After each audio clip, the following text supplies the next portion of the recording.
Задача, которую ставит перед собой научно-исследовательский институт Чаха Охриева, проведение фундаментальных исследований и распространение знаний об истории Ингушетии. За время существования было много ярких этапов, взлетов и падений. 2021 выдался нелегким. Пандемия заставила изменить формат работы. Традиционные встречи в актовом зале тоже были вынуждены сократить. Но научные исследования не прекращали. 14 научных изданий, как в печатном, так и в электронном виде. Многочисленные статьи только за 1 год. Были они опубликованы в журналах Российского индекса научного цитирования, Высшей аттестационной комиссии Министерства науки и высшего образования, Web of Science Scopus, то это тот, кто занимается наукой, понимает, что это действительно большое достижение.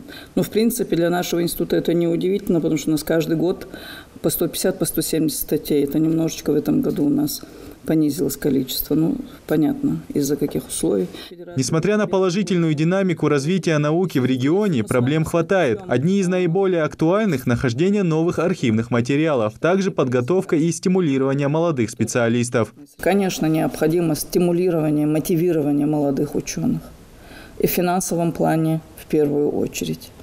Это и публикация научных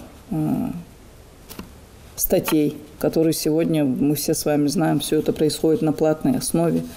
Это и защита диссертаций, и поездки в командировки и так далее, и так далее. Мы с этим предложением выступали и будем выступать и в дальнейшем.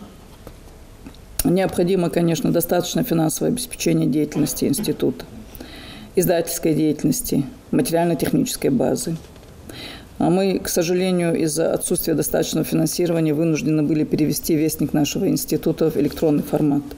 С момента открытия институт имени Чаха Охриева сотрудничал с ведущими научными учреждениями России. На его базе формировались группы ученых для исследовательских экспедиций. В День российской науки научные деятели вспоминают о своих достижениях, нелегких временах, делятся планами. В предстоящем году у нас тоже большие планы проведения исследований по анализу формирования гражданской идентичности, этнической идентичности молодежи. Мы собираемся провести глобальное исследование студентов нашего университета, обучающихся школьников, последние классы, 10-11 тоже. Еще много других у нас интересных тем. Проводим анализ социально-экономического положения региона и многих других в ингушский язык, там литература, история, этнология и прочие направления.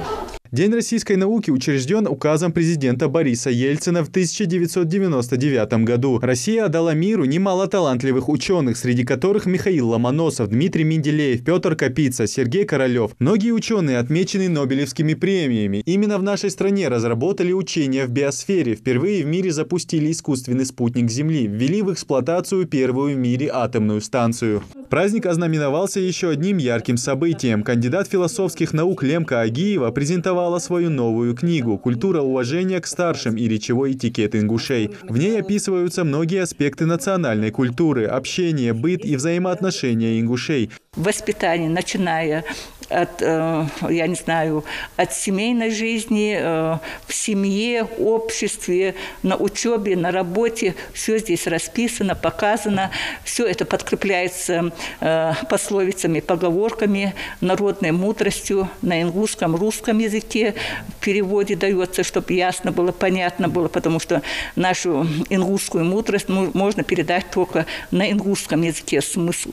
После основной части научных сотрудников наградили грамотами за отличную работу на протяжении всего года. В 2022 году запланировано более 20 научных конференций регионального и международного масштаба. Исследование новых архивных материалов про наш регион не только в стране, но и в ближнем зарубежье – Грузии, Армении, Азербайджане. Также уже подготовлено несколько научных статей. Осталось лишь опубликовать. Идрис Ижиев, Асхаб Белакиев, Новости 24.